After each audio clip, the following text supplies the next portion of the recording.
শহীদরা কখনো দলীয় বা কাটুরায় পড়ে না। শহীদরা জাতির গর্বিত সন্তান, জাতীয় বীর। তাদেরকে দলীয় পরিচয়ে পরিচিত করা অন্যায়। তারা জাতির সম্পদ।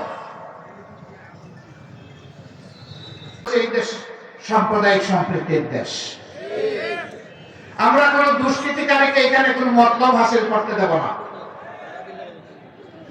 প্রিয় ভাইয়েরা, আমরা ঘোষণা করেছি আমাদের দেশে কোনো মেজরিটি মাইনরিটি নাই।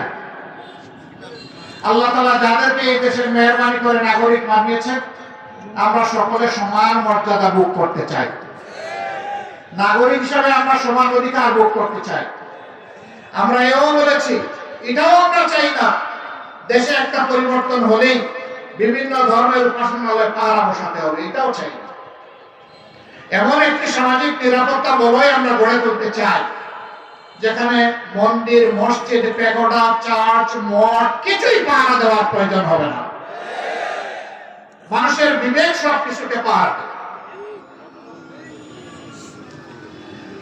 সম্মানিত ভাই ও বন্ধুগণ, ওরা তো গেল, সবকিছু শেষ করে গেল, কিন্তু আফসোস এই জাতির কেউ কেউ ওদের বদ হাসলতগুলা নিজেরা এখন ধারণ করেছে। আপনারা ইশারায় বুঝতেই পারেন, কারণ মৌলভীবাজারের মানুষ খুব সতর্ক মানুষ, ভাঙ্গা বলার দরকার নাই। আমি আমার দেশের ওই সমস্ত মানুষকে আহ্বান জানাবো, একটু শহীদদের রক্তের প্রতি সম্মান দেখান, মেহেরবানি। আমার পঙ্গু ভাই বোনদের প্রতি সম্মান দেখা। যে মা 10 মাসের সন্তান তুলে নিয়ে রাস্তায় নেমে এসেছিলেন, 4 তারিখে সাংবাদিক তাকে জিজ্ঞেস করেছিল, মা আপনি সাংঘাতিক কাজ করেছেন, এই অবশ শিশুকে তুলে নিয়ে আপনি কেন এই গুলির সামনে এসেছেন?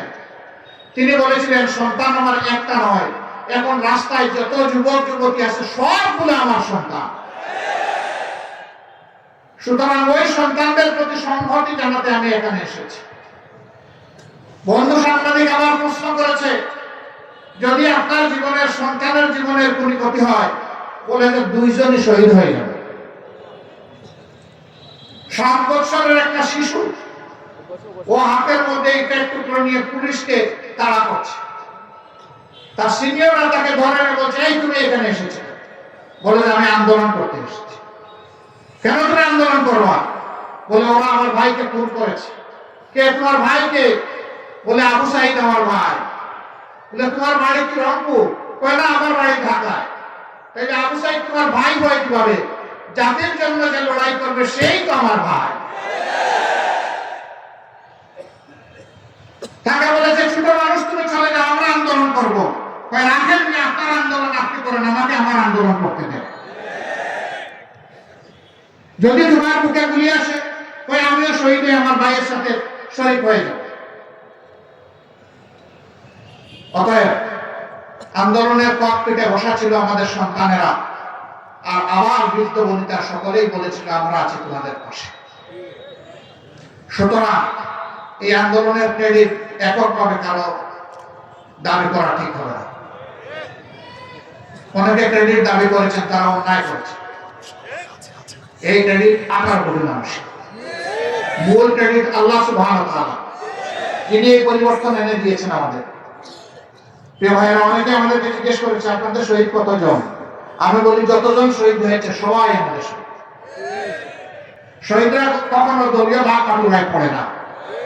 শহীদরা জাতির গর্বিত সন্তান, জাতীয় বীর। তাদেরকে দলীয় পরিচয়ে পরিচিত করা অন্যায়। তারা জাতির সম্পদ।